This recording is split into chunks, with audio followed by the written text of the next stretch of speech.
Assalamualaikum. Jangan lupa like, comment, and subscribe. Bye.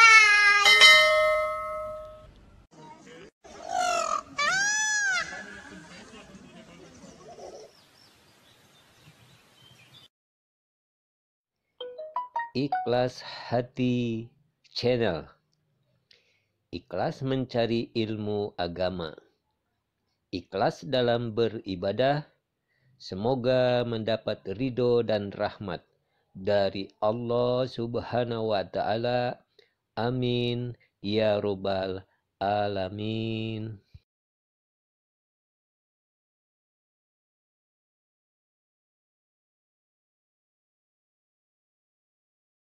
Assalamualaikum warahmatullahi wabarakatuh. Alhamdulillahirabbil alamin. Wassalatu wassalamu ala asyrafil anbiya'i wal mursalin wa ala alihi wa ashabihi ajma'in. Raditu billahi rabba wa bil islami dina wa bi Muhammadin nabiyya wa rasulah.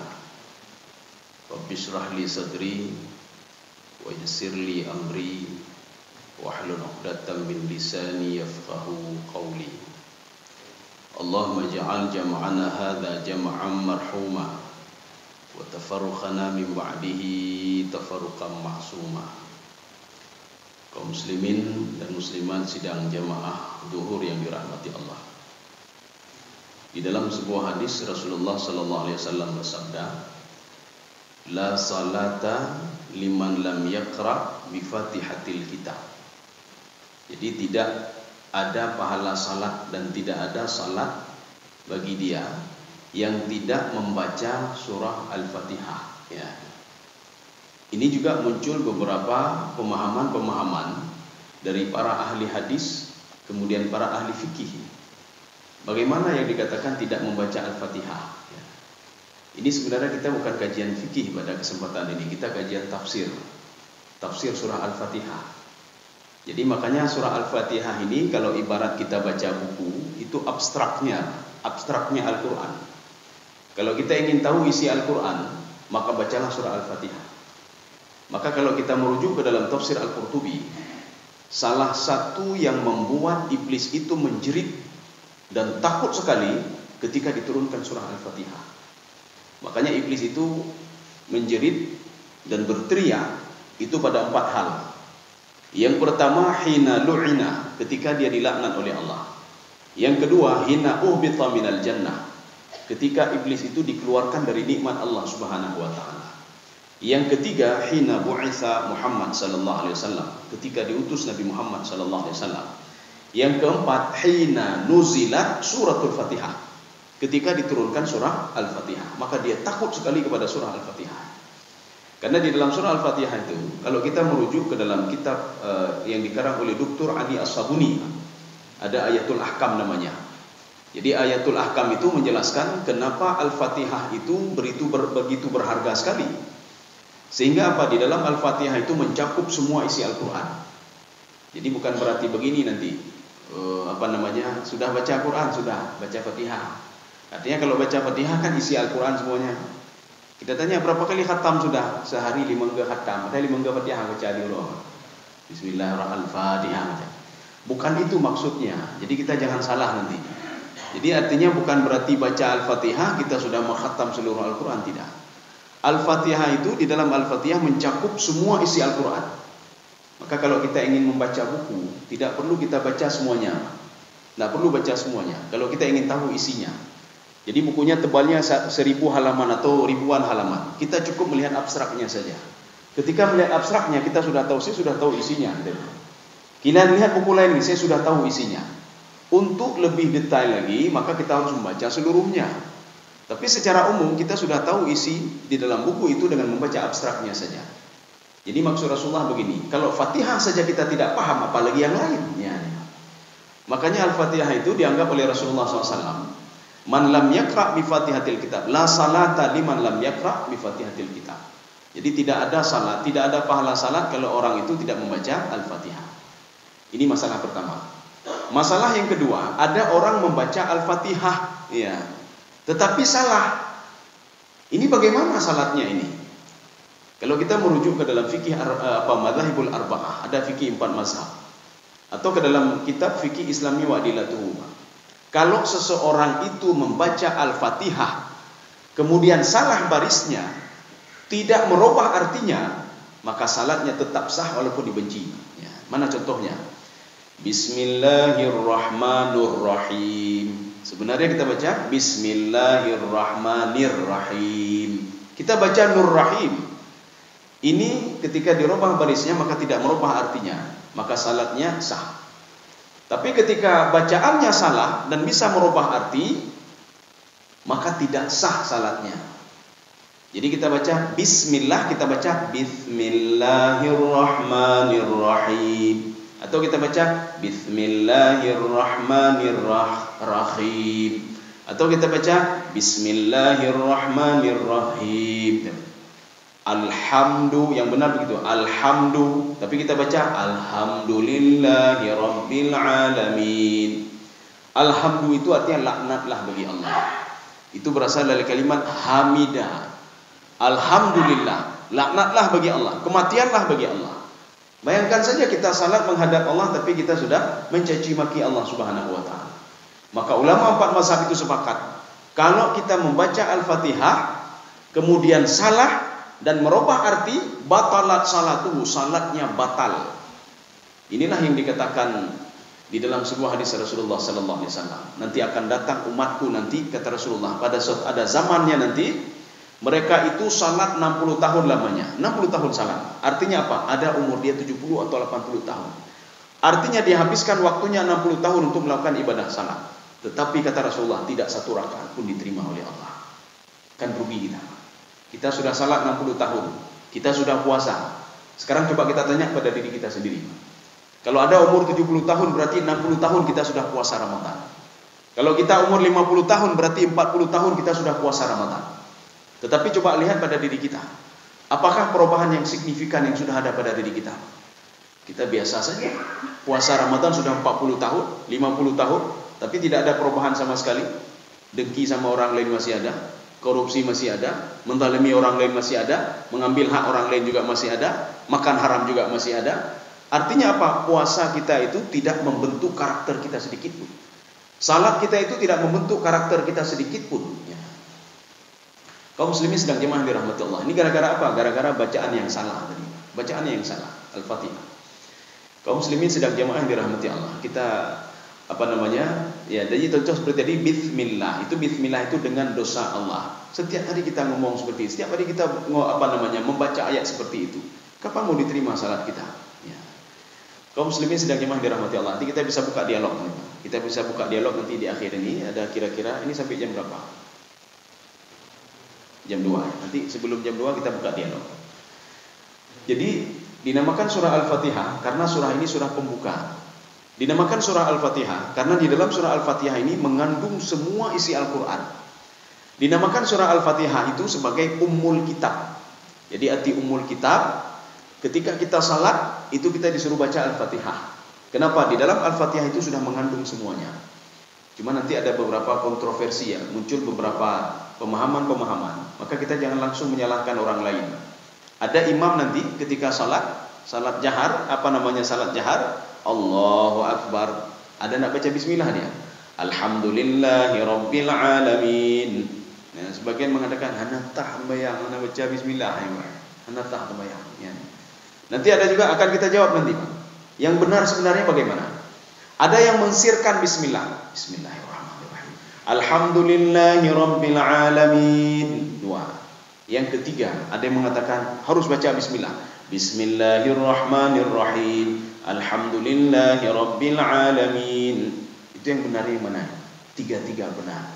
Dan 3-3 ini punya dalilnya. Yang kita baca biasanya, kita baca Bismillahirrahmanirrahim. Itu salah satu mazhab Imam Asy-Syafi'i.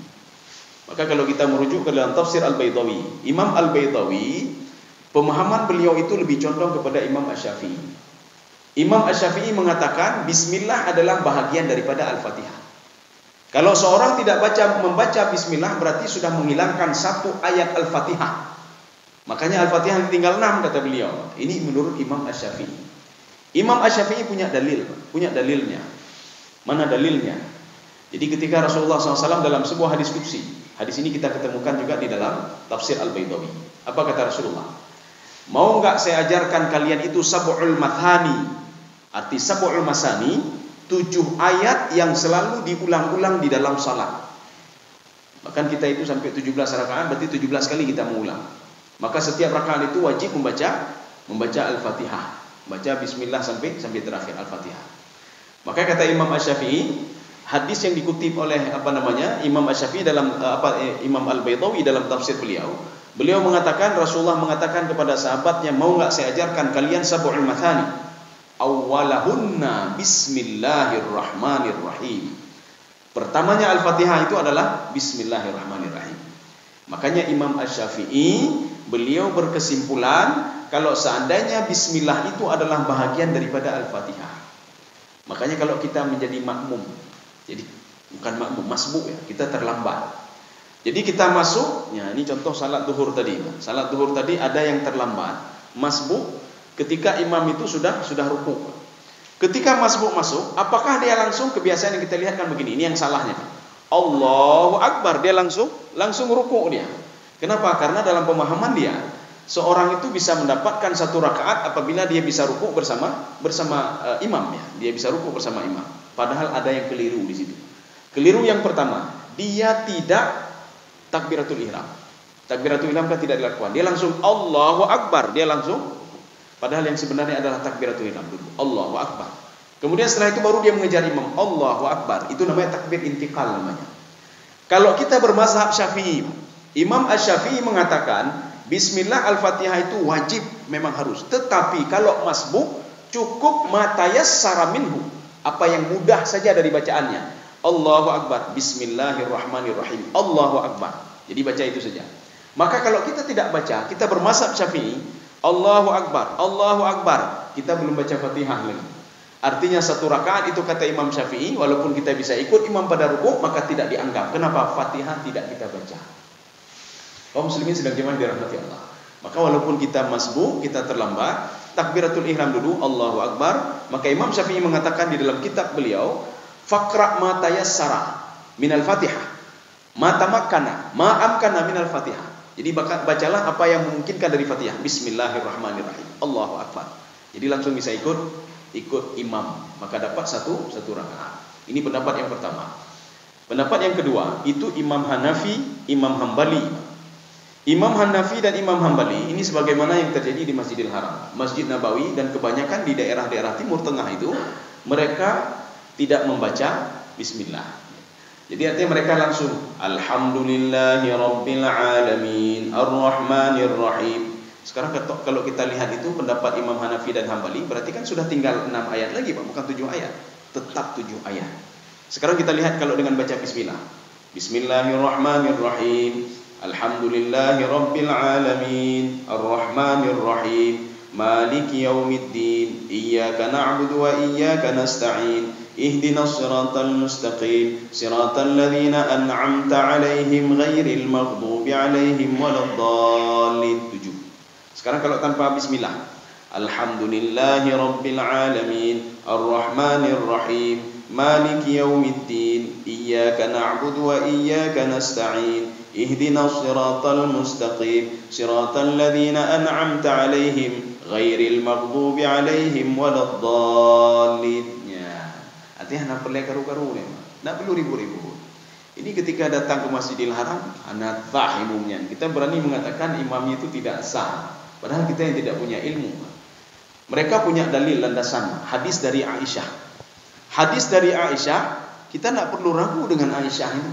Ya. Aisyah mengatakan Rasulullah sallallahu alaihi wasallam, saya melihat sendiri Rasulullah ketika beliau salat tidak membaca bismillah. Beliau langsung Alhamdulillahi Rabbil Alamin. Ini dalil yang dipegang oleh Imam Hanafi dan Imam Maliki. Jadi beliau mengatakan Al-Fatihah itu tidak membaca bismillah. Sudah 2. Pendapat yang ketiga, ini muridnya Imam Asy-Syafi'i. Ya, ini muridnya agak toleran sedikit. Apa kata murid Imam Asy-Syafi'i, Imam Hambali? Boleh disirkan. Bismillahirrahmanirrahim. Alhamdulillahirabbil alamin. Makanya kalau ada orang sirkan itu Imam Hambali. Atau kata beliau seperti gurunya Imam Syafi'i. Bagaimana membaca Bismillahirrahmanirrahim. Alhamdulillahirabbil alamin. Artinya apa? Dijaharkan bismillahnya. Jadi artinya Imam Hanafi, Imam Hambali, beliau ikut gurunya. Walaupun tidak membaca bismillah tapi disirkan. Bismillahirrahmanirrahim. Alhamdulillahirabbil alamin. Ya. Tapi kalau Imam Hanafi dan Imam Maliki memang tidak mereka sirkan bismillahnya. Lagi langsung Alhamdulillahirabbil alamin. Kaum muslimin sidang jemaah dirahmati Allah. Artinya begitu fatal sekali bacaan ini. Sehingga kalau ada orang yang tidak membaca, dia salat saja, diam saja nih. Salat duhur contoh, atau salat duhur tadi. Dia tidak baca Fatihah, Pak. La salata liman lam yaqra bi Fatihatil kitab. Maka tidak ada salatnya. Tidak ada pahalanya. Dia langsung ikut imam, Allahu akbar, diam saja dia. Allahu akbar, Allahu akbar. Subhana rabbiyal azim. Sami Allah, sami Allah. Tadi Fatihah tidak dia baca. Ya. Bahkan Imam Asy-Syafi'i mengatakan begini. Walaupun itu ada sebuah hadis, la salata liman lam yaqra bi Fatihatil kitab. Imam Asy-Syafi'i mengatakan semua bacaan, semua salat harus baca Fatihah, termasuk makmum. Ya. Maka kata Imam Asy-Syafi'i, ketika imam nanti waladdallin, amin, sudah. Makmum di belakang kata Imam Asy-Syafi'i wajib membaca Al-Fatihah. Bismillahirrahmanirrahim. Alhamdulillahirabbil alamin, maliki yaumiddin. Bagaimana ketika imam bacaannya cepat? Imam membaca qul huwallahu ahad, Allahu samad, Allahu akbar. Kita masih Al-Fatihah. Kata Imam Asy-Syafi'i, lanjutkan bacaan Al-Fatihahnya, kata beliau. Jadi lanjutkan bacaan Al-Fatihahnya walaupun imam sudah ruku. Walaupun imam sudah i'tidal, lanjutkan baca Al-Fatihah. Jangan sampai melebihi dua rukun, kata beliau. Jadi jangan sampai sujud nanti. Ya. Kaum muslimin sedang jamaah dirahmati Allah. Makanya Imam Syafi'i mengatakan wajib membaca bismillah. Tetapi imam yang lain, termasuk Imam Hanafi, Imam Hambali, beliau mengatakan itu khusus untuk salat sir saja. Ketika salat jahar, seperti salat maghrib, imam membaca Al-Fatihah, kita diam saja. Maka kata Imam Syafi'i dan Maliki, habis waladdallin, amin, kita tidak usah baca Fatihah lagi. Kenapa? Karena sudah dibaca oleh imam. Ini masalahnya, masalah kedua, muncul masalah kedua. Bagaimana kalau kita tidak mendengar imam tadi? Kita lalai terus. Ya. Makanya kalau kita lalai terus berarti kita tidak baca Fatihah juga. Ya, makanya Imam Hanafi mengatakan kita tidak usah baca Fatihah lagi sebab kita sudah mendengar imam. Masalahnya kalau kita tidak mendengar imam bagaimana? Maka inilah yang dikhawatirkan nanti satu rakaat pun tidak diterima oleh Allah Subhanahu wa taala. Ini yang khawatir kita. Makanya Imam Asy-Syafi'i itu adalah imam mazhab yang sangat hati-hati sekali. Sangat hati-hati sekali. Maka ini juga bacaan Fatihah untuk makmum itu untuk menjaga dirinya. Jadi artinya kalau imam nanti kita tidak mendengar imam, artinya sudah tertutup dengan bacaan kita. Kaum muslimin sedang jamaah yang dirahmati Allah. Sekarang kita mulai tafsir surah Al-Fatihah. Makanya mungkin ini sampai berapa kali pertemuan ini. Walaupun cuma pendek ayatnya, tapi tafsirannya panjang sekali. Sama saya itu ada sebuah kitab, sebuah buku itu, hampir ratusan halaman untuk menafsirkan surah Al-Fatihah saja. Bukan itu saja, itu baru satu kitab. Ada kitab yang lain Fatihah saja itu sampai berapa halaman. Bahkan ada sama saya juga tafsir Al-Asr, surah Al-Asr. Padahal itu ayat yang paling pendek. Wal asr, innal insana lafi khusr illa alladziina amanu. Memang ada yang lebih pendek lagi tapi tafsirannya tebal sekali. Jadi sekarang kita mulai dengan Bismillahirrahmanirrahim. Bismillahirrahmanirrahim itu dimulai dengan ba. Itu ba itu banyak beberapa tafsiran. Yang pertama mengatakan ba itu untuk apa? Lil barakah, supaya berkah. Ketika kita keluar rumah Bismillahirrahmanirrahim, masuk ke dalam rumah Bismillahirrahmanirrahim, makan sesuatu Bismillahirrahmanirrahim, minum sesuatu Bismillahirrahmanirrahim. Nanti ada yang bertanya begini, apakah cukup Bismillah sekali saja? Bismillahirrahmanirrahim. Kata jamaah ulama, itu ada berjoleh Nabi Bismillah alih. Apakah seperti itu? Tapi kalau kita melihat Rasulullah sallallahu alaihi wasallam ketika minum air, hadis ini hadis sahih. Rasulullah ketika satu teguk Bismillahirrahmanirrahim, alhamdulillah, Rasulullah. Minum lagi teguk yang kedua Bismillahirrahmanirrahim, alhamdulillah. Teguk yang ketiga Bismillahirrahmanirrahim, alhamdulillah. Yang panina belum buka puasa ngerangkung dulu je. Ya. Yuna tak hembe. Jadi adanya bismillah dan dengan, bismillah dan dengan. Ya, jadi jangan kami bismillah, alhamdulillah saja enggak teringat juga. Alhamdulillah, terima kasih kepada Allah. Karena teringat. Ya, dia ada yang dengku bekah nak baca alhamdulillah. Gelom mereok belum. Itu menyokek mereok. Alhamdulillah. Anak payah bekah otomatis keluar sendiri. Ya. Makanya manusia ya. Beda dengan binatang. Binatang itu ada seekor burung. Jadi Rasulullah sedang berjalan dengan sahabatnya. Ketika berjalan dengan sahabatnya, Rasulullah SAW, sahabat tadi melihat ada sebuah burung yang berada di ada sebuah pohon. Burung itu nak terbang-terbang selalu di situ dia. Suaranya bagus sekali suaranya. Apa kata sahabat tadi? Ya Rasulullah, bagus sekali suara burung itu ya Rasulullah. Ya. Apa kata Rasulullah? Kamu jangan lihat suaranya bagus. Kamu tahu nggak yang diucapkan oleh burung itu? Ya. Sehebat Nabi Sulaiman, Rasulullah lebih hebat dari Nabi Sulaiman. Artinya beliau juga bisa memahami bahasa binatang. Bahkan kalau kita lihat itu ada dalam sebuah buku itu Alfu Mujizatir Rasul. Ada 1000 mujizat Rasulullah. Kalau dibandingkan dengan nabi-nabi yang lain itu cuma 5, paling tinggi 10. 9 lah, itu Nabi Musa alaihissalam. Tapi Nabi Muhammad itu lebih daripada itu. Sahabat tadi mengatakan, saya tidak tahu ya Rasulullah apa yang diucapkan oleh dia. Wahai sahabatku, kamu tahu enggak? Burung itu buta, ya buta dia. Dia sedang minta rezeki sama Allah Subhanahu wa taala. Tahu enggak apa ucapan dia?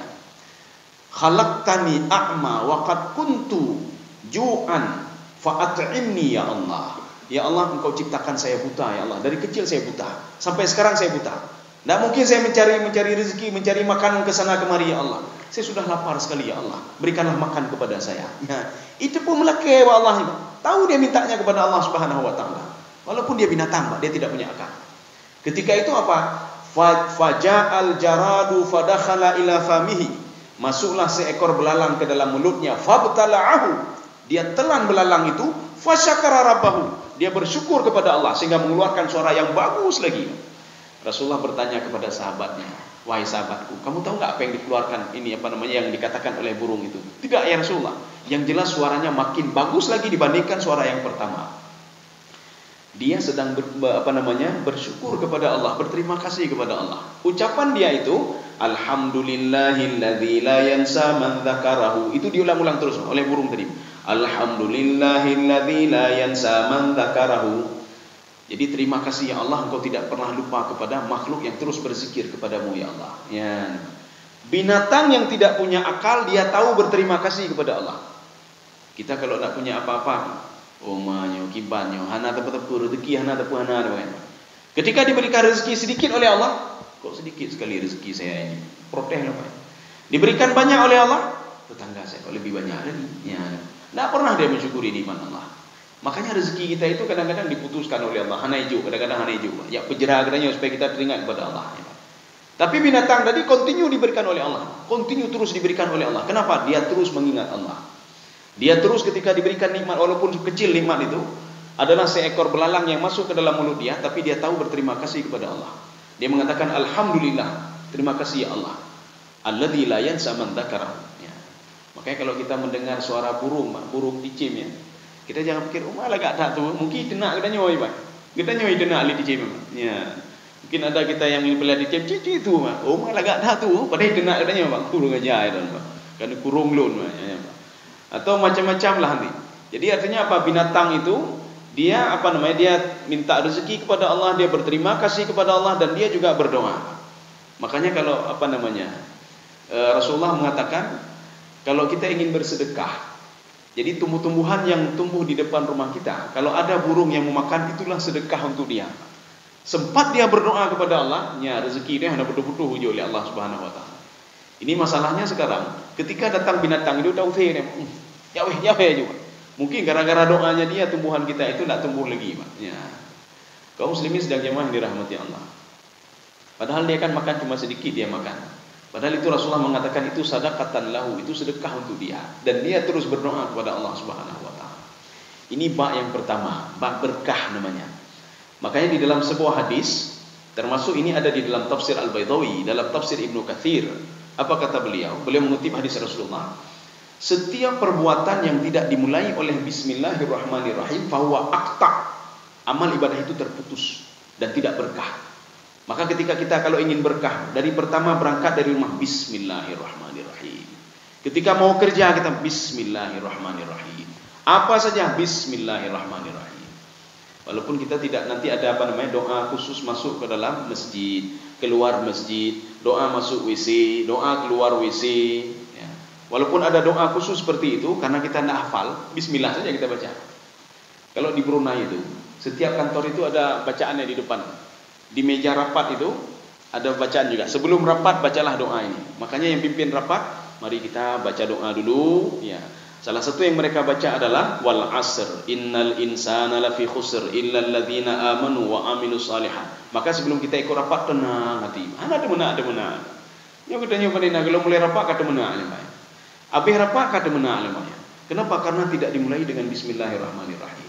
Ketika masuk kantor saja sudah ditulis Pak, doa bismillahirrahmanirrahim. Semua ditulis. Jadi artinya apa? Membawa keberkahan. Jadi makanya kalau kita tidak tahu doa masuk WC, bismillah saja. Bismillahirrahmanirrahim. Nah, keluar tak tahu juga, bismillah saja. Ya baiklah WC hana debit. Katanya, bukan hana debit engkau. Hana doa debit. Maka la WC sampai. Ya. Jadi artinya apa? Bismillah saja kita baca. Tamang ya bismillah. Masuk masjid, bismillah. Nya hana tamang masjid. Bukan hana tamang masjid engkau. Hana doa tamang masjid. Ya. Ini alasan orang yang bekerja masjid ke kan? Kenapa nak pergi masjid? Saya nak tahu doa masuk masjid. Kalau saya pun tahu, doa keluarnya nak tahu lagi. Ya, jadi artinya baca bismillah saja. Tamang bismillah, keluar bismillah. Ya. Jadi ini keberkahan. Keberkahan itu dengan bismillah. Kenapa di bismillah itu berkah? Syaitan kan selalu mengikuti kita. Syaitan kemana saja kita, dia sudah bersumpah depan Allah. Dia bersumpah, fa bi'izzatika la ughwiyannahum wa la usayyina lahum. Saya bersumpah ya Allah, karena mereka sudah mengeluarkan saya dari nikmat-Mu ya Allah, demi kemuliaan-Mu akan saya goda mereka sebanyak-banyaknya untuk masuk ke dalam neraka. Maka salah satu lafaz yang ditakuti oleh iblis dan syaitan adalah bismillahirrahmanirrahim. Ya. Makanya menyodanya terukkan tu bismillahirrahmanirrahim. Yang syaitan menjak goda kena, hai korupti. Hampir digoda ni. Mai baca bismillah aja. Naik kendaraan bismillahirrahmanirrahim. Maka keberkahan. Ya. Jadi makanya akta ini ibadahnya putus. Arti putus apa? Karena dia tidak membaca bismillah. Keberkahan itu tidak ada. Makanya Rasulullah mengatakan kepada sahabat-sahabatnya ketika mau datang waktu maghrib. Apa kata Rasulullah? Wahai sahabatku, masukkan anakmu semuanya ke dalam rumah. Masukkan ke dalam rumah. Dan kuncilah pintu rumahmu dengan mengucapkan bismillahirrahmanirrahim.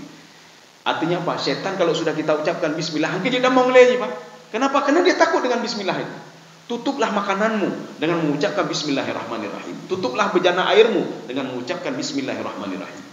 Sahabat bertanya, ada apa ya Rasulullah? Ketika itu kata Rasulullah, syaitan sedang bergerilya. Jadi makanya sekarang banyak kita lihat ketika azan-azan pun urung makin ramai saja, Pak. Dia sudah kami kumpul-kumpul syaitan ini, Pak, dengan iblis dan syaitan. Artinya ketika waktu-waktu itulah syaitan bergerilya dan keluar dia. Kaum muslimin sedang jemaah yang dirahmati Allah Subhanahu wa taala. Ini maksudnya apa? Keberkahan. Jadi kalau kita baca bismillah itu untuk apa? Untuk berkah. Amal yang kita lakukan itu berkah. Satu. Yang kedua, tadi lil barakah. Yang kedua lil isti'anah. Isti'anah itu apa? Untuk mohon pertolongan Allah Subhanahu wa taala. Maka dengan kita baca bismillah, dengan otomatis kita sudah minta tolong kepada Allah dari godaan setan. Jadi makanya ada setan itu pernah protes dia kepada Allah. Ketika dia diturunkan dari surga, juga Nabi Adam diturunkan dari surga, setan protes, "Ya Allah, Engkau tidak adil ya Allah. Kenapa lebih sayang kepada Adam dibandingkan kepada saya? Padahal kan saya sama-sama makhluk dengan dia, dan saya lebih mulia dibandingkan dia. Khalaqtani min narin wa khalaqtahu min tin." Engkau ciptakan saya dari api dan dia dari tanah. Engkau tidak adil ya Allah. Ketika Engkau keluarkan dia dari surga, Engkau berikan semuanya untuk dia. Engkau berikan tanah, Engkau berikan ini untuk bercocok tanam, semua Engkau berikan kepada dia, tapi tidak Engkau berikan kepada saya. Ini sebagaimana anak Nabi Yakub protes kepada Nabi Yakub. Kenapa sayang sekali kepada Nabi Yusuf alaihissalam? Kenapa sayang kepada Bunyamin? Kenapa tidak sayang kepada saya? Ketika kita punya anak kan begitu juga. Kita sayang sekali pada anak yang terakhir kita. Ketika itu anak yang paling tua protes, kenapa sayang sekali kepada anak terakhir? Kenapa tidak? Kami kan sama-sama ini. Ya. Inilah yang dilakukan oleh iblis ketika dia protes kepada Allah Subhanahu wa taala. Apa dijawab oleh Allah? Saya adil sekali kepada kalian. Adam saya berikan tempat, kamu juga saya berikan tempat, kata Allah. Mana tempat saya ya Allah? Dijawab oleh Allah, tempat kamu di tempat keramaian, disitulah tempatmu. Di pasar itu tempatmu. Maka bet-bet jauh pekan ya Pak. Penaji melawak-lawak iblis ni syaitan ni Pak. Jadi artinya kalau ingin pergi ke pasar, pergi ala kadarnya saja, sudah pergi pulang. Kenapa? Karena syaitan banyak sekali di situ. Satu. Tempat kamu itu di tempat yang jorok-jorok, kata Rasulullah SAW. Di tempat apa seperti WC, kamar mandi dan lain sebagainya. Makanya kenapa masuk ke WC baca doa? Ya, itu orang tanya, kan dah mau WC baca doa? Masuk WC saja baca doa. Karena situ tempatnya iblis. Ya. Kemudian iblis dan syaitan bertanya lagi, makanan kami apa ya Allah? Dijawab oleh Allah, makanan kalian adalah makanan yang dimakan oleh ibnu Adam yang tidak membaca bismillah. Jadi kalau ada ibnu Adam dia makan sesuatu tidak baca bismillah, itu jatah kamu ada di situ. Ya, nih Pak. Makanya bahkan katanya kita orang Aceh ini kan sering begini Pak. Yang penting bu bela Pak. Wah, ada masalah bu bela Pak. Tapi bula orang pijut mana Pak. Bula banyak orang tapi pijut. Makanan banyak dia makan. Nyanyi ajak tahu bu cukup jahil. Orang minum badan ni Pak. Badan pijut ni Pak. Kemungkinan tak baca bismillah. Kemudian ada juga makanan segini Pak, tapi dia tapi penyakit tapi Pak. Penyakitnya. Padahal makanan sudah dia jaga. Ini vitamin ini, kemungkinan bismillah enggak dibaca Pak. Ya. Kemudian ada yang bertanya begini, bagaimana syaitan makan makanan kita? Dijawab oleh Imam dalam tafsir beliau, Imam Al-Qatadah dalam tafsir beliau, asyaitanu yadhuqu wa yat'am. Syaitan itu bisa merasai makanan kita yang tidak membaca bismillah, wa yat'am, dan dia bisa kenyang dengan makanan kita. Jadi Imam Kaji menyogok oleh Allah ya, Pak. Kalau dinampakkan oleh Allah, ini sesuai dengan tafsir Al-Qatadah tadi Pak. Ketika kita makan, setan juga makan di samping kita, roda plung ya Pak. Piring-piring lu udah popo ya Pak. Umaji di samping lu nego. Padahal salah katanya. Coba kita baca bismillah ya. Ada ini bukan anekdot ini Pak. Ini kejadian yang dikutip oleh Imam Al-Ghazali di dalam kitab beliau Ihya Ulumuddin. Ada dua syaitan ketemu. Satu syaitan pijut, satu syaitan tembun. Syaitan tembun berdialog dengan syaitan pijut. Hai, kita kan sama-sama syaitan, profesi kita kan sama. Kenapa kamu kurus dan saya gemuk? Ini demikian anekdot nih Pak. Ini bukan. Ini kisah riwayat yang dikutip oleh Imam Al-Ghazali dalam kitab beliau. Dijawab oleh syaitan yang kurus tadi Pak. Waduh, susah sekali saya. Saya setiap mau makan itu tuan saya selalu baca bismillah. Dia mau makan baca bismillah, mau minum baca bismillah, pakai pakaian baca bismillah, keluar rumah baca bismillah, semua bismillah. Jatah saya sudah berkurang katanya. Berkurang jatah saya. Dijawab oleh yang gemuk tadi, waduh, tuan saya itu bodoh sekali dia. Tuan saya itu tidak tahu apa-apa dia. Dia setiap makan selalu tidak baca bismillah, jatah saya ada di situ. Minum tidak baca bismillah, jatah saya ada di situ. Mau makan apa saja tidak bismillah, jatah saya ada di situ. Ya, nih Pak. Makanya Rasulullah mengatakan begini, seorang itu supaya dia buka pakaian tidak dilihat oleh syaitan nih Pak, maka bacalah bismillahirrahmanirrahim. Syaitan akan menjauh. Maka kuncinya di bismillah itu. Ya. Maka bismillah itu ba itu lil isti'anah, untuk minta tolong kepada Allah. Ini hampir habis waktu, masih di ba saja nih Pak. Menteng ba kah katru 15 menit lagi. Sekarang kita lanjut lagi. Bismillah. Sekarang pertanyaannya, kenapa kita minta tolong dengan nama Allah Subhanahu wa taala? Kenapa tidak langsung dengan Allah? Kenapa tidak langsung Billahirrahmanirrahim? Karena kita tidak bisa mendeteksi keberadaan Allah. Kita tidak bisa mendeteksi keberadaan Allah. Bahkan termasuk Nabi Musa alaihissalam ketika yang mengatakan saya ingin melihat engkau ya Allah, tidak bisa juga. Apalagi kita sebagai orang-orang awam begini. Kemudian nabi-nabi yang lain begitu juga. Ketika ingin melihat Allah mereka tidak bisa mendeteksi Allah. Maka Allah mengatakan di dalam Al-Quran, walillahil asmaul husna fad'uuhu biha. Saya punya asmaul husna. Saya punya nama-nama. Panggillah saya kalau kamu bermasalah, kata Allah. Kamu masalah dengan rezekimu, panggil nama saya, kata Allah. Ya Razzaq. Kamu dianiaya oleh orang lain, panggil nama saya. Ya Muhaimin, Ya Adil, Ya Hakam. Sekarang masalahnya kita tidak pernah memanggil nama Allah. Jadi makanya ketika kita ini bismillah dengan nama Allah. Dengan nama Allah yang mana itu mencakup semuanya. Allah Maha Pengasih, Maha Penyayang, Maha Menjaga, Maha Adil, Maha memberikan sesuatu, Maha Pemberi rezeki, ya. Maha mengayomi, Maha, semuanya itu ada sama Allah. Ini kalimat bismillahirrahmanirrahim. Jadi makanya kita kalau ingin mengenal Allah Subhanahu wa taala, kenalilah nama-nama Allah. Kenalilah nama Allah. Memang juga Allah mengatakan dalam Al-Qur'an, Kalau seorang ingin mengenal saya, kenalilah dirinya sendiri. Ketika seorang sudah mengenal dirinya, ini kajian di dalam kajian tasawuf. Jadi seorang man arafa nafsahu faqad arafa rabbahu. Ketika seorang sudah mengenal dirinya, dia akan mengenal Allah yang menciptakan diri dia.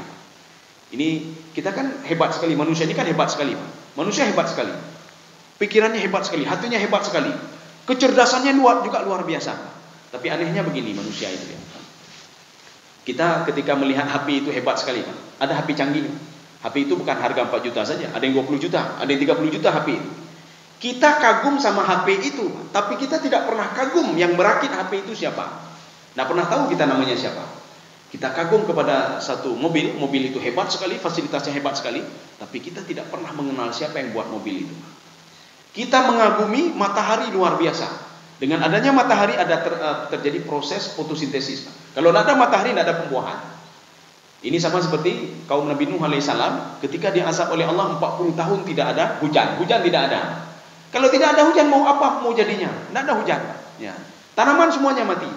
Kita kagum kepada matahari luar biasa matahari itu. Kalau tidak ada matahari maka tidak ada hujan. Tidak ada yang mengangkat air laut itu ke atas kemudian menurunkan kembali. Maka tidak ada hujan. Makanya orang Jepang itu dia memuja matahari. Kenapa? Karena matahari memberikan manfaat yang luar biasa kepada manusia. Dan dia tidak terpikir siapa yang menciptakan matahari itu. Sehingga Allah mengatakan di dalam Al-Quran, La tasjudu lisyamsi wala lil qamar. Jangan kamu sujud kepada matahari dan kepada bulan. Sujudlah kepada yang menciptakan matahari dan bulan. Itulah saya, kata Allah Subhanahu wa ta'ala. Kaum muslimin sedang jamaah yang dirahmati Allah. Makanya seorang itu ketika dia mengenal dirinya, dia akan mengenal Allah Subhanahu wa ta'ala. Begitu canggihnya saya, berarti yang menciptakan saya lebih canggih lagi. Otak saya lebih canggih, berarti yang menciptakan saya lebih canggih lagi. Ya. Kaum muslimin sedang jamaah yang dirahmati Allah. Tapi masalahnya seorang itu tidak mengenal dirinya. Kapan dia mengenal dirinya? Ketika salah satu anggota tubuhnya tidak berfungsi lagi, dia baru mengenal. Ya, nikmatnya itu baru dia kenal. Nikmatnya ginjal. Maka tanya nikmat ginjal sama orang yang cuci darah. Coba tanya sama itu. Tapi kalau tanya nikmat ginjal sama orang yang biasa-biasa saja, bagaimana nikmatnya? Enggak ada, itu biasa aja kan. Mau tanya nikmat ginjal, tanya sama orang yang sudah cuci darah. Pak, bagaimana nikmatnya ginjal? Waduh, luar biasa ginjal itu. Ini saya ginjal nggak berfungsi lagi, seminggu 2 kali cuci darah. Ya, Pak. Ingin tahu nikmatnya jantung, tanya sama orang yang sudah pasang ring. Setiap diganti lagi ring. Bahkan ditambah lagi ring itu, Pak. Sama mereka tanya, Pak, nikmatnya. Jadi makanya kita secara tidak sadar, Pak, di bulan suci Ramadan ini, Allah sedang menggiring kita untuk mensyukuri nikmat Allah. Kita supaya tahu bagaimana nikmat yang Allah berikan walaupun hanya segelas air saja. Makanya coba tanya sama orang berpuasa, nikmat yang paling ini di bulan Ramadan apa? Ketika berbuka puasa. Ya, Pak. Nikmat paling berharga itu nikmat buka puasa. Ya, Pak, Pak ketikanya, Pak. Bahkan ketika ibadah Sadaqallahul azim, ya siap-siap nih, Pak. Itu waktu buka, saya anggota DPRK. Ulah tak buka apa ya, Pak. Saya ketua MAA, alhamdulillah buka apa? Buka apa nih waktu buka ya? Uru-urunya dah kena nih, Pak. Kenapa? Nikmat yang paling berharga itu itulah itu. Kapan lo urunya kayak buka apa lo, Pak? Ya nih, Pak. Kenapa? Karena nikmat yang paling berharga sama kita itulah ini. Ya nih, Pak gelas. Nah ada rokok nikmat paling berharga. Nggak ada orang buka puasa. Sadaqallahul azim. Bismillahirrahmanirrahim. Buka aman. Allah kamu hana ya, Pak ya. Pasti ile kejip ya, baru berkok ya, Pak. Makanya nikmat yang paling berharga itu segelas air. Walaupun di hari lain itu selain bulan Ramadan, air itu tidak ada harganya. Mana harga? Maka jangan tanya nikmat air kepada orang yang tidak puasa, tanya nikmat air sama orang berpuasa. Maka kalau kita nanya ada orang dia punya jet pribadi, punya pesawat pribadi, punya pulau pribadi, punya kapal pesiar pribadi, coba tanya sama dia, Pak, nikmat nggak naik kapal pesiar? Biasa saja. Nikmat nggak Bapak pergi ke Eropa sebulan 2 kali? Biasa saja itu. Biasa saja sama dia, Pak. Kenapa? Jangan tanya sama orang itu, Pak. Dia nggak tahu nikmat itu di mana. Tanya sama orang yang dia hebat sekali, kemudian tiba-tiba dia jatuh miskin. Cari sama dia. Ya, jadi ketika orang yang fasilitas sudah diberikan oleh Allah, tiba-tiba diuji oleh Allah, kena stroke nih, Pak. Jadi stroke selama 1 bulan atau setahun stroke nih, Pak. Tadi dia dengan pesawat pribadi bisa kemana saja, dia ada pulau pribadi bisa dia pergi kapan saja. Coba tanya sama dia. Ketika dia stroke, dia tidak bisa kemana-mana. Padahal fasilitas ada, semua ada. Keluar rumah tidak bisa, kemana-mana tidak bisa. Selama setahun dia di rumah saja. Tapi ketika disembuhkan stroke-nya oleh Allah, ketika itu dia baru tahu nikmatnya jalan. Ketika dia keluar, ya Allah, rupanya nikmat sekali jalan itu ya Allah. Baru dia tahu, Pak. Apalagi naik pesawat nanti, Pak. Ya, baru dia tahu, ya Allah, naik sepeda rupanya nikmat sekali ya Allah. Kenapa? Karena sudah 1 tahun saya tidak naik sepeda. Sudah 1 tahun saya tidak bisa berjalan ya Allah. Ketika Engkau sembuhkan saya, rupanya nikmat sekali ya Allah. Makanya di bulan Ramadan ini kita bengeh-bengeh, Allah ingin menggiring kita. Kalau kita dulu lupa kepada nikmat Allah, Allah ingin menggiring kita supaya kita teringat kembali kepada Allah Subhanahu Wa Taala, walaupun hanya segelas air saja. Ya, kaum muslimin sedang jemaah yang dirahmati Allah. Makanya kalau orang fasilitasnya banyak, diberikan musibah oleh Allah, jangan marah-marah ya Pak. Allah ingin kita apa? Supaya teringat kepada yang memberikan rezeki kepada kita. Ya. Kalau tidak diberikan seperti itu, maka artinya apa? Kita dipenuhi dengan apa namanya? Kita tidak teringat kepada Allah, sibuk dengan dunia kita, tidak pernah teringat. Pak. Kita diberikan musibah, ketika itu baru teringat kepada Allah Subhanahu Wa Taala. Bismillahirrahmanirrahim. Ya, ini kita cepatkan sajalah. Di pertemuan selanjutnya, alhamdulillahirabbil alamin. Apa beda Ar-Rahman dengan Ar-Rahim? Kalau di dalam terjemahan, kita baca terjemahan. Bismillahirrahmanirrahim. Allah Maha Pengasih lagi Maha Penyayang. Padahal ini pemahaman yang keliru. Ar-Rahman itulah Ar-Rahim. Ar-Rahim itulah Ar-Rahman. Karena apa? Dua kalimat ini berasal dari kalimat rahimah. Rahimah itu apa artinya? Kasih sayang. Jadi Ar-Rahman Maha Pengasih, Maha Penyayang. Ar-Rahim Maha Pengasih, Maha Penyayang. Kasih sayang Allah itu mencakup semuanya. Untuk siapa saja? Untuk orang kafirkah dia? Munafikkah dia? Musyrikkah dia? Mukminkah dia? Muslimkah dia? Semua sama.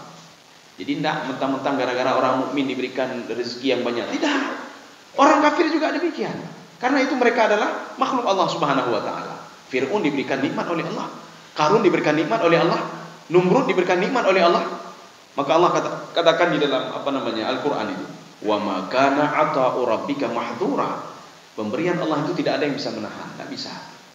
Kita contoh di sini ada orang beriman semuanya, pada alim ulama semuanya berdoa kepada Allah, ya Allah jangan berikan rezeki kepada si fulan itu ya Allah, karena apa? Dia yang perusak kampung ikutnya ya Allah, manajer rezeki ke fulan, tidak bisa.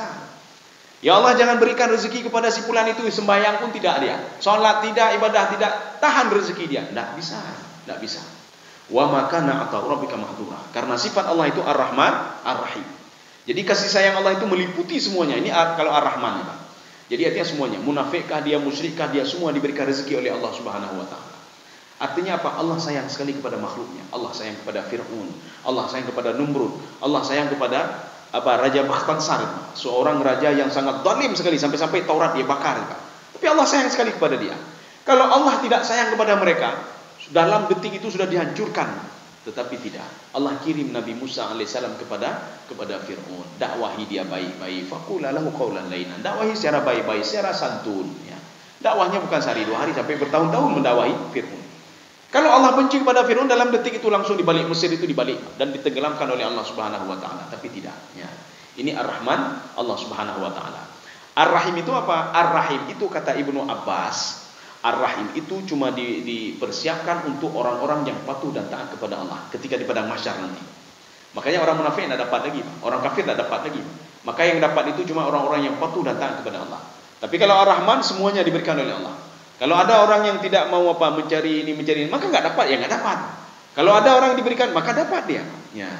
Tapi bedanya apa? Ketika Ar-Rahim itu, pemberian Allah itu cuma diberikan kepada orang-orang yang patuh dan taat kepada Allah. Dan orang-orang yang tidak patuh itu tidak dapat apa-apa. Ya, ini ada waktu berapa? 5 menit lagi. Ya, mungkin ada yang perlu didialogkan, kami persilakan.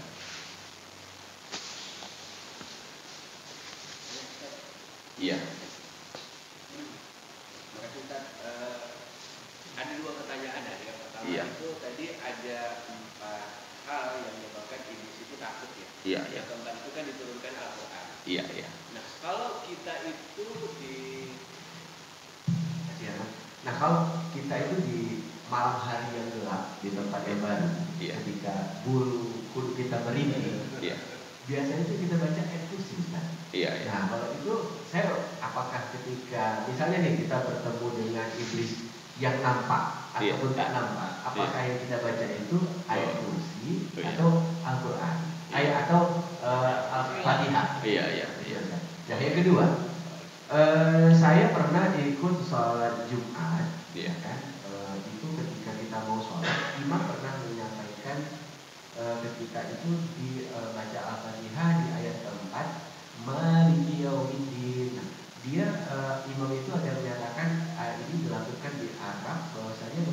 manya itu dibaca pendek. Oh ya. Malik Yaumiddin. Oh, ya. Nah, sama seperti pembacaan Quran surat Anas. Nah, Ya. saya lupa itu apa ya, mungkin yang melatar belakangnya itu. Oh, Karena iya. baru sekali saya nonton. Iya, iya, Ini untuk mau menjelaskan. Oh ya, oke. Kita masalahnya sekarang begini, Pak. Kita setiap bukan ayat kursi saja, Yasin. Orang meninggal Yasin, ada ini Yasin, semua Yasin, Pak. Bahkan saya ada seorang mahasiswa itu ketika dia mau mau sidang, saya bilang begini, harus ujian komprehensif dulu. Saya bilang coba baca di mana? Di mana saja boleh kamu baca. Yasin boleh, saya bilang. Dia bukanya bukan di Yasin, Pak, dibuka surah Al-Furqan. Dia baca Yasin wal Qur'anil Hakim inna. Saya lihat ini surahnya Al-Furqan kok baca Yasin. Saya tutup itu. Kamu baca apa kamu? Kamu bukan baca Quran ya? Saya hafal. Coba baca ini, tidak bisa saya. Kenapa bisa baca Yasin? Karena sudah sering-sering baca malam Jumat. Malam Jumat di kampung kami itu baca Yasin. Jadi kamu nggak bisa baca Quran, nggak bisa. Sekarang pulang dulu. Saya mau sidang, saya tidak mau tahu. Inilah pulang dulu baca Al-Quran ini dulu. Maka sama seperti kita juga. Kita kalau ada apa ayat kursi, Pak. Ya, ayat kursi. Padahal sangat simpel sekali, Pak. Kita baca saja Al-Fatihah. Kemudian ada tanda kutip ya. Yang perlu kita garis bawahi. Sebenarnya iblis dan setan itu takut pada manusia. Ya, Pak. Jangan salah kita. Dia takut sekali pada manusia. Manusia yang mana? Allah mengatakan dalam Al-Quran, Illa ibadaka minhumul mukhlasin. Ini pengakuan setan sendiri, Pak. Saya takut sekali kepada hambamu yang ikhlas beribadah, ya Allah. Makanya ini diperkuat juga di dalam surah Al-Jin. Di dalam surah Al-Jin. Makanya manusia yang pertama itu minta tolong sama jin untuk membantu dia, itu kejadiannya di Yaman. Di Yaman, itu Bani Hanafiyah namanya. Jadi ketika itu di Yaman, kenapa di Yaman? Karena Yaman itu kan lembah-lembah. Kita kalau cerita tentang jin itu banyak di lembah. Kenapa? Dia itu banyak dibuang ke situ. Di lembah, di laut, dan di gunung. Maka ketika di lembah itu, seorang pemuda ini, dia minta tolong jin waktu dilihat pemuda ini, jin itu lari. Ini membuktikan kalau jin sebenarnya, jin, iblis, setan, dia takut pada manusia. Cuma kita saja yang takut pada mereka. Sama-sama ya, Pak. Ya. Jin ya, apa kalian ya, Pak. Kita takut sama jin takut sama kita, Pak. Ketika itu, ini dalam riwayat ini dalam tafsir Sawi, Pak. Ketika manusia itu dia minta tolong pada jin, wahai jin, tolonglah saya. Didengar oleh jin lain. Rupanya dia takut kepada kita. Dia minta tolong kepada kita. Kita kelabui saja dia. Ya. Maka selama ini kita dikelabui oleh jin, Pak. Manusia yang takut kepada jin, dia sedang dikelabui oleh jin, Pak. Padahal sebenarnya jin itu takut sekali kepada dia. Baik itu dengan kita mengucapkan Al-Fatihah setiap hari, atau kita tidak usahlah kita baca-baca ayat kursi atau apa, Pak. Ya, kita baca Al-Fatihah saja. Ya, baca Al-Fatihah saja itu sudah ditakuti oleh jin. Sekarang masalahnya kita tidak yakin dengan bacaan kita. Bismillahirrahmanirrahim. Alhamdulillahirabbil alamin. Sangket do jin tambah yang pelung. Jadi artinya apa? Setan lihat, ibu kemi setan itu. Rupanya dia takut pada kita ya. Nah, ini pelaku, Pak. Ya, di pelaku kita, Pak. Jadi artinya apa? Makanya gerak kiri kita ini dalam kitab Imam Ghazali, Pak. Kita sebenarnya setan itu dia tidak tahu isi hati kita. Ketika kita khusyuk beribadah dia tidak tahu dia, Pak. Ketika kita ikhlas beribadah dia tidak tahu, Pak, iblis itu. Maka kata Imam Ghazali, jangan pernah nampakkan tingkah laku kamu di depan iblis dan setan, Pak. Dia akan tahu apa yang kau lakukan. Ya, Pak. Dan jangan pernah nampakkan itu di depan dua malaikat ini. Makanya dua malaikat ini, Pak, ketika kita bersedekah, ketika kita salat, dia cuma mencatat saja sifulan salat. Tidak pernah dia catat sifulan khusyuk dalam ibadah salat, tidak pernah. Sifulan riya tidak pernah. Yang dicatat oleh dua malaikat ini sifulan berinfak, bersedekah dan lain sebagainya. Jadi makanya kata Imam Ghazali, dari mana iblis tahu, dari mana syaitan tahu kalau kita tidak ikhlas beribadah? Dari mana iblis tahu, syaitan tahu kita riya, Pak? Dari mana iblis tahu, syaitan tahu kita tidak tidak ikhlas dalam menyumbang dan lain sebagainya. Dia ketika kita menyumbang sesuatu, dia lihat tingkah laku kita, Pak. Dia tidak tahu isi hati kita, Pak. Ketika sampai ke rumah, itulah tak lega ulun patau tertuh ribe. Katalah patau tertuh ribe didengar oleh iblis. Berarti tidak ikhlas dia ini. Besok sudah bisa kita goda dia. Ya, nembaknya. Jadi artinya dia melihat tingkah laku, Pak. Kenapa? Karena kata Imam Al-Ghazali, hati itu yan'aqisu anil al-jawarih. Setiap anggota tubuh ini menggambarkan hati, Pak. Kalau ada orang gedemenak di roh, demenak aja, berarti hatinya tidak baik, Pak. Tidak bagus hati dia. Kalau tangannya ngambil punya orang lain, berarti hatinya tidak bagus hatinya, Pak. Kalau dia sering makan haram, ya, berarti hatinya tidak bagus, Pak. Kalau matanya sering lihat yang haram, berarti hatinya tidak bagus, Pak. Kenapa? Hati ini raja, Pak. Kalau seandainya hati sudah baik, maka baiklah semuanya. Ya, Pak. Selalu hati sadukulu. Semua baik, tangan baik, semua baik. Untuk memperbaiki hati ini bagaimana caranya? Berzikir kepada Allah dan salat beribadah kepada Allah. Makanya orang salat itu hatinya akan baik, tangannya akan baik. Maka bagaimana ada orang salat tapi masih mencuri? Bagaimana orang salat tapi masih melihat maksiat? Berarti orang salat masih berbuat maksiat, hatinya belum bisa dijinakkan oleh salatnya, Pak. Kenapa? Karena salatnya tidak khusyuk. Maka karena salatnya tidak khusyuk, tidak bisa mendidik hatinya.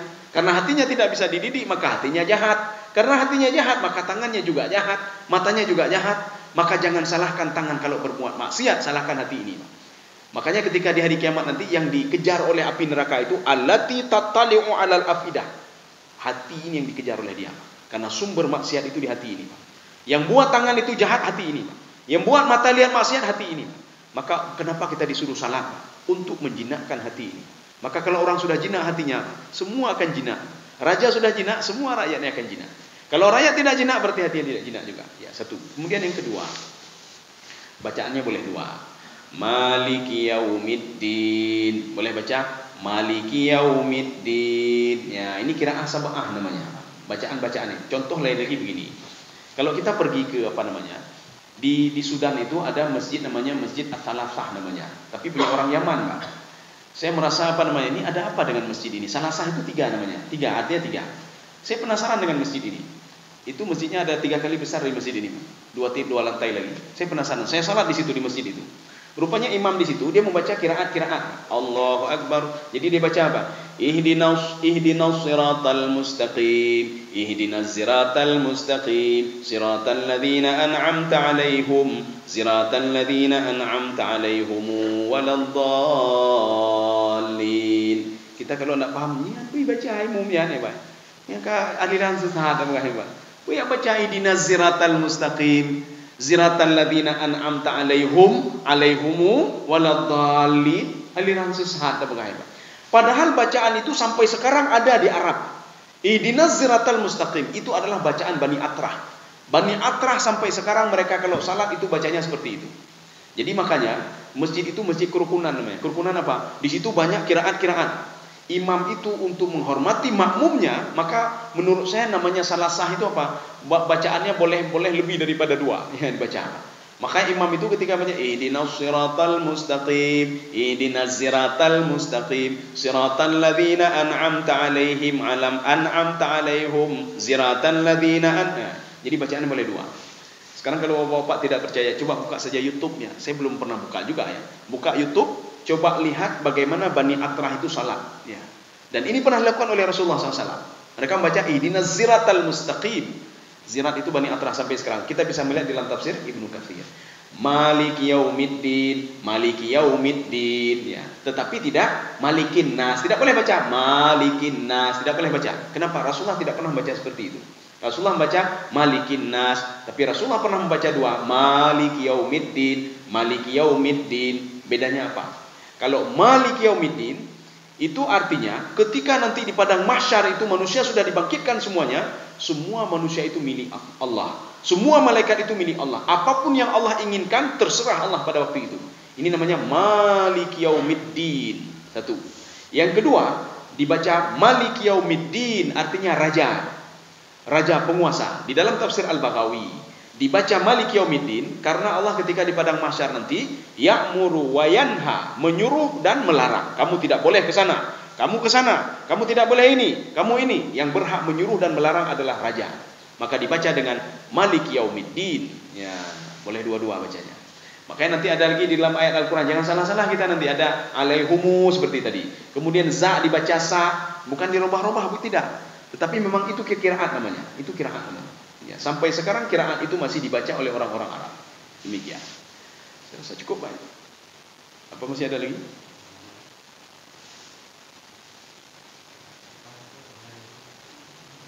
Ya. Jadi artinya pertemuan selanjutnya kita alhamdulillah ya. Alhamdulillahirabbil alamin. Jadi mudah-mudahan ada manfaatnya bagi saya sendiri dan jemaah sekalian.